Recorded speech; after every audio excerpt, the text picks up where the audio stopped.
Voilà, les Américains qui entrevoient au milieu de tout cela un début de lumière au bout du tunnel. Deux laboratoires américains, effectivement, ont annoncé ces derniers jours détenir un vaccin qui fonctionne à plus de 90%. Les géants Pfizer et Moderna en ont fait les annonces. Axel May, bonjour. Évidemment. Depuis la sortie des divers vaccins contre la Covid-19, plusieurs théories et controverses circulent dans les médias.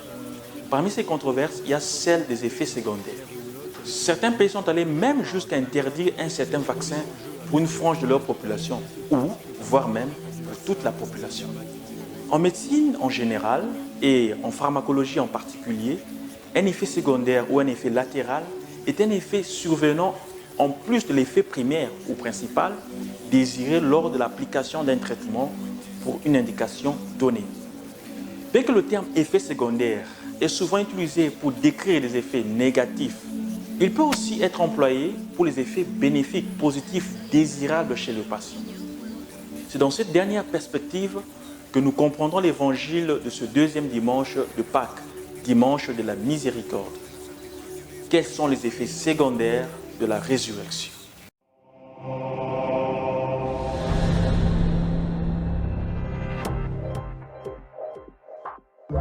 S'il y a effet secondaire, c'est qu'il y a au préalable effet primaire.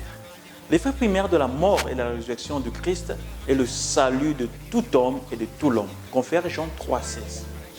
Mais à côté de cet effet primordial ou primaire, la résurrection a plusieurs effets secondaires.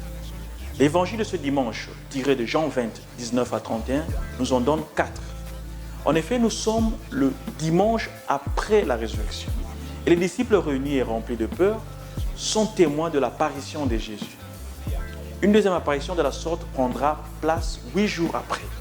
Le premier fait secondaire est la paix. Dans les deux apparitions, Jésus souhaite 3 fois aux apôtres « La paix soit avec vous ». En effet, ils étaient paralysés par la peur des Juifs. Mais le Christ vient les apaiser. Et voyez bien, il le répète 3 fois, comme pour dire que la paix qui vient de lui est parfaite, puisque le chiffre 3 symbolise la perfection. Que la résurrection apporte à nos cœurs la vraie paix face à toutes les situations difficiles que nous traversons. Seule la paix qui vient de Dieu peut faire que nous soyons sereins, même quand nous ne trouvons pas de solution à nos problèmes. Le deuxième effet secondaire est la joie. Les disciples furent remplis de joie en voyant le Seigneur. Il existe des personnes qui ne savent plus que veut dire la joie dans leur vie, puisque leur vie quotidienne est tellement amère et tellement difficile. Que Jésus ressuscité restaure la vraie joie au fond de leur cœur. Le troisième effet secondaire est la miséricorde. Il souffla sur eux et il leur dit « Recevez l'Esprit Saint.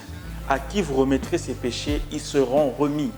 À qui vous maintiendrez ses péchés, ils seront maintenus. » Il s'agit là de la miséricorde qui nous est donnée par le ministère apostolique. C'est par la résurrection que nous avons la confession sacramentelle. Nous sommes invités à avoir de plus en plus foi en ce pouvoir extraordinaire que Dieu a instauré dans ses ministres. Confessons-nous plus souvent. Le quatrième effet secondaire est la foi. Thomas, absent à la première apparition, ne croit pas. Mais à la deuxième, son doute se dissipe. La résurrection renforce notre foi même quand nous ne voyons pas les signes visibles. Heureux ceux qui croient sans avoir vu. Ce n'est pas aussi facile qu'on peut le croire, puisque l'esprit humain fonctionne en base des certitudes fondées sur des preuves. Jésus essaye de pousser les limites de la capacité de notre esprit.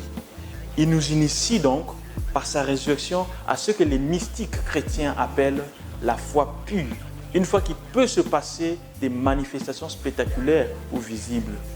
Que le vaccin de la résurrection, en plus de nous sauver, nous apporte la paix, la joie, la miséricorde et la foi.